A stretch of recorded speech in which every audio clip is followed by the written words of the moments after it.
Welcome back to Chrono Tales.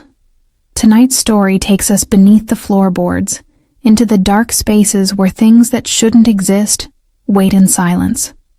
This is the tale of the thing that lives in the crawlspace.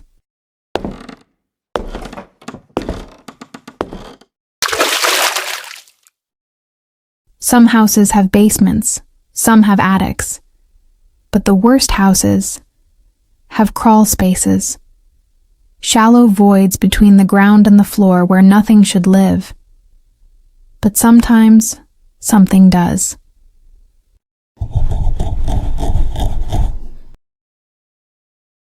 Marcus Chen found the apartment listing on a Tuesday afternoon in March 2024. Studio apartment, downtown Portland, hardwood floors, exposed brick. The rent was almost too good to be true. $800 a month in a neighborhood where everything else started at $1,500.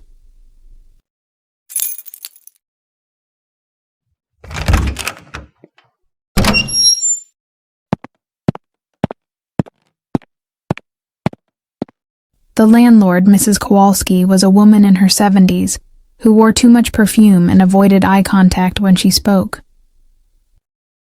The last tenant left rather suddenly. Personal reasons. But the apartment is perfectly fine, as you can see. How long was he here? 3 weeks before that, another tenant stayed for a month. The previous one. Oh, she only lasted 2 weeks.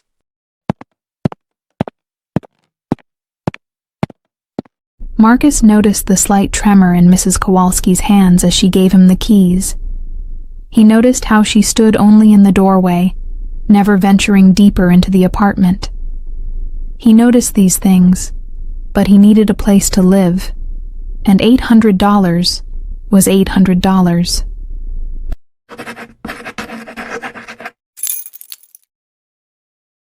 That first night, Marcus unpacked his belongings and set up his futon in the corner. The apartment was quiet except for the usual sounds of an old building, creaking pipes, settling wood, the muffled voices of neighbors.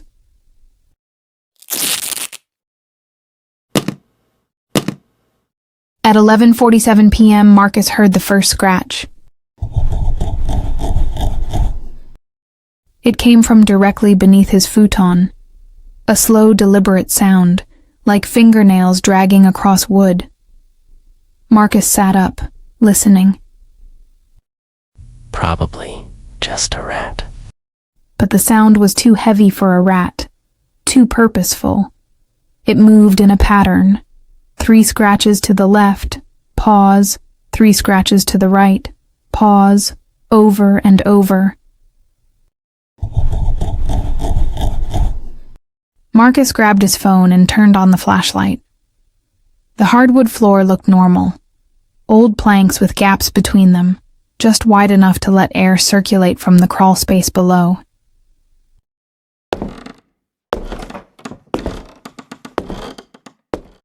He knelt down and peered through one of the gaps. His flashlight beam illuminated a shallow space, perhaps 18 inches between the ground and the floor joists. He could see dirt, old pipes, cobwebs.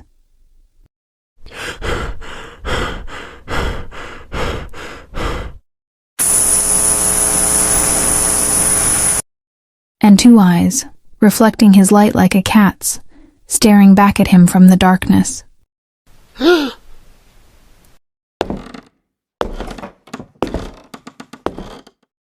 What the? Marcus jerked away from the gap. His heart hammered in his chest as he stared at the floor, waiting for something to happen. But the scratching had stopped. Whatever had been down there was gone.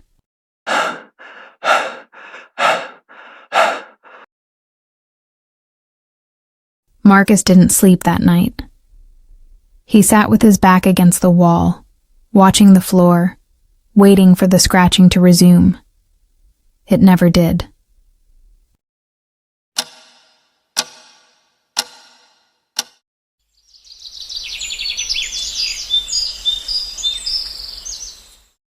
In the morning light, the apartment looked perfectly normal. Marcus convinced himself he had imagined the eyes. Just shadows and exhaustion playing tricks on him.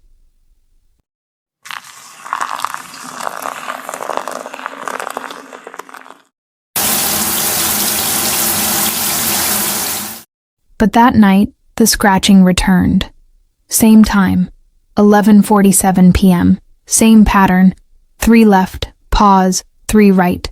Only this time it was louder, closer.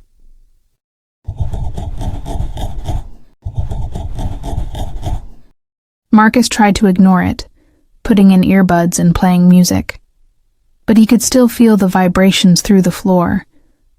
Whatever was down there wanted his attention.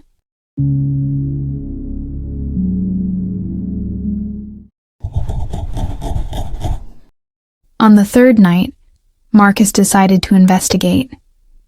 He found the access panel to the crawlspace in the hallway closet, a 2-foot square of plywood that lifted away easily.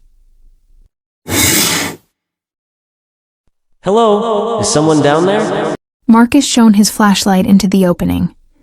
The crawlspace stretched out in all directions, dark and cramped. The beam caught on something white in the far corner.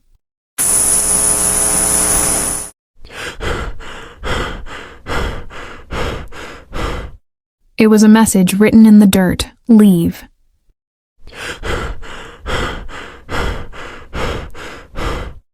The letters were large, formed by something dragging through the earth. Marcus's blood ran cold as he realized the implication. Whatever was down there was intelligent enough to write.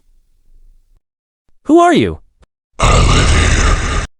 The voice came from somewhere deep in the crawlspace, beyond the reach of his flashlight.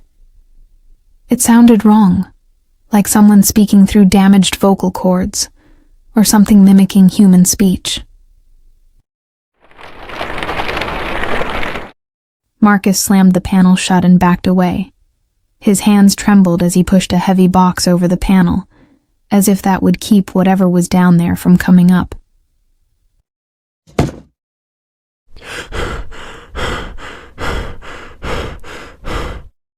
That night, the scratching was everywhere. Not just under his futon, but under every part of the apartment. It moved in circles around him, as if whatever was down there was mapping out the space above, learning where he was.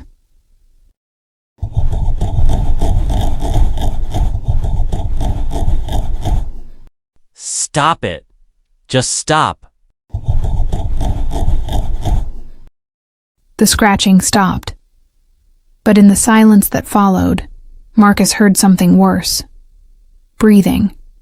Slow, raspy breathing coming from the gaps in the floorboards.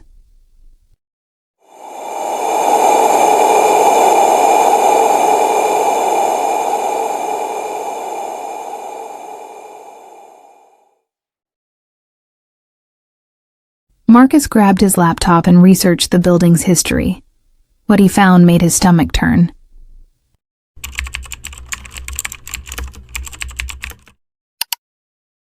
The building had been constructed in 1923 as a boarding house. In 1967, a maintenance worker named Thomas Rake had gone into the crawl space to repair a pipe and never came out. A search found his body 3 days later, wedged between the floor joists, dead from what the coroner ruled as a heart attack.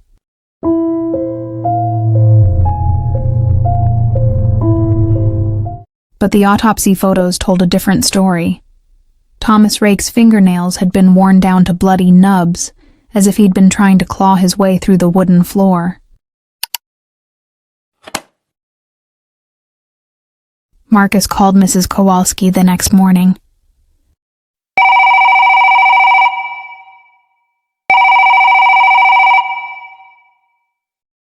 Mr. Chen, is something wrong? There's something in the crawl space. Something that scratches at the floor at night. Something that talks.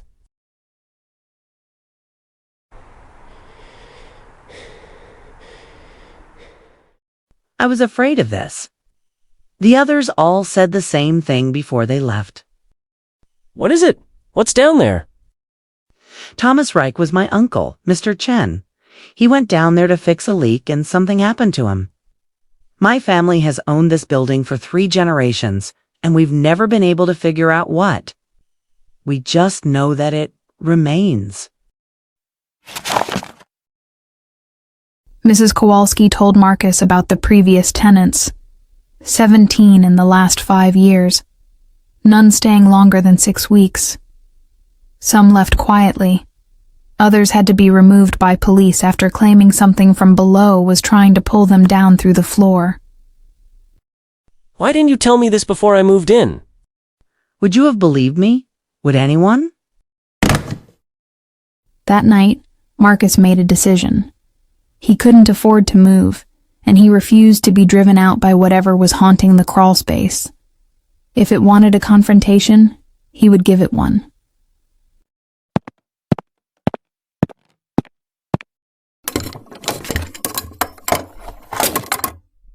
At 11:45 p.m., Marcus moved the box away from the access panel and lifted it open. His flashlight beam cut through the darkness below.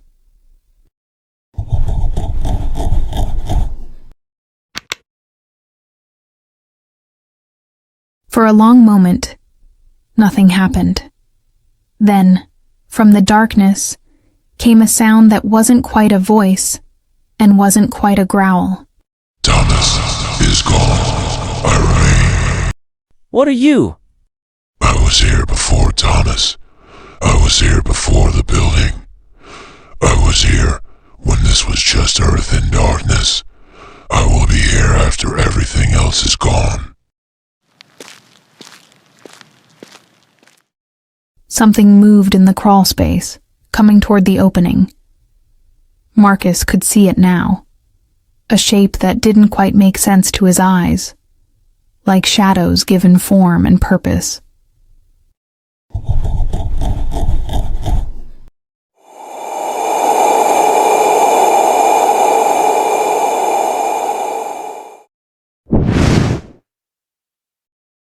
Why do you scratch?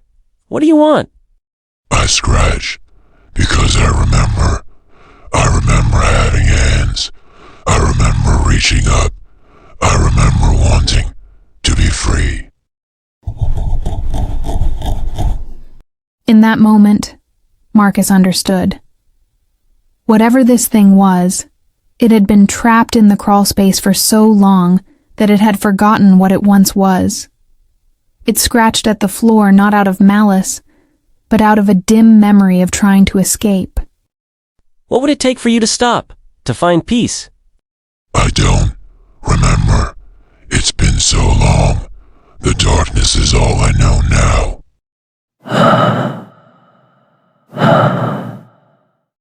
Marcus thought about Thomas Rake, trapped down there for 3 days, slowly dying. He thought about all the other tenants who had fled in terror. He thought about this thing, whatever it once was, forgotten and alone in the darkness. I'm going to help you. I don't know how yet, but I will. You would help me. Everyone deserves peace, even things that live in crawl spaces.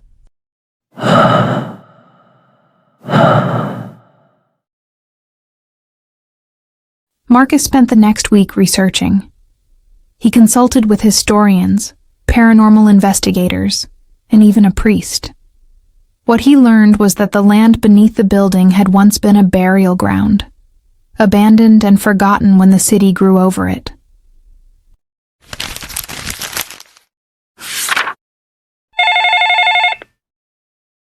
With Mrs. Kowalski's permission, Marcus arranged for a blessing of the crawlspace and a small memorial plaque to be installed, acknowledging the forgotten dead and giving them the respect they'd been denied for over a century.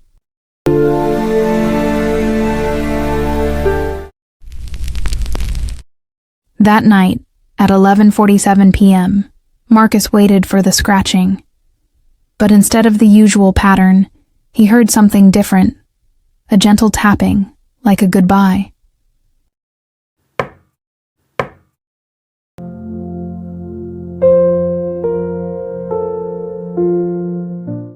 The crawlspace fell silent after that. Whatever had lived there for so long had finally found its rest.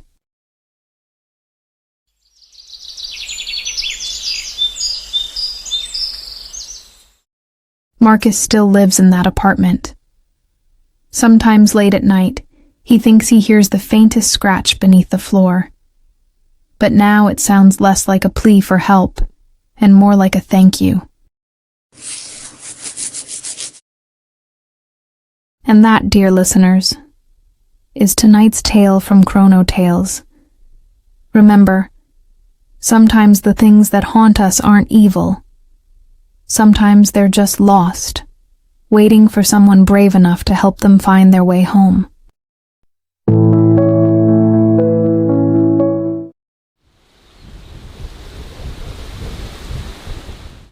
Sweet dreams, and don't listen too carefully to the sounds beneath your floor.